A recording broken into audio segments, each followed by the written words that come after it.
Fala pessoal, beleza pessoal? Mais um vídeo aqui no nosso canal. Hoje trazendo algo bem diferente aqui do que vocês estão acostumados a ver. Hoje eu vou trabalhar aqui numa lava e seca da LG, que está com um problema, um barulho bem estranho.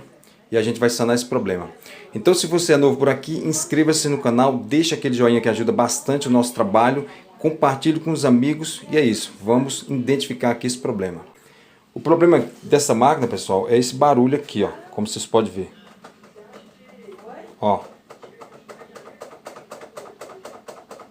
tá com barulho aqui no cesto e a gente vai identificar o que está causando esse barulho e sanar esse problema. Já tiramos aqui a parte de trás também, né? E aí, ó, aqui embaixo a gente escuta também o barulho bem forte, ó.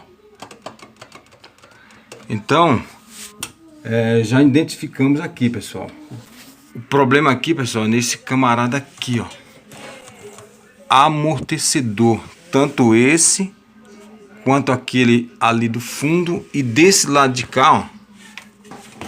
Tá vendo ali, ó, que tem um outro aqui, ó. Tá vendo? Esse terceiro.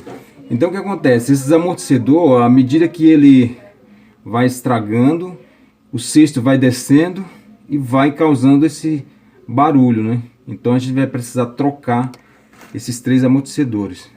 Bom, então é isso, pessoal. Identificado aqui o problema de barulho no cesto da lava e seca. Se você curtiu o conteúdo, não esqueça de deixar um joinha que ajuda bastante. Compartilhe com os amigos, deixe seu comentário. E valeu, pessoal. Obrigado e até o próximo vídeo.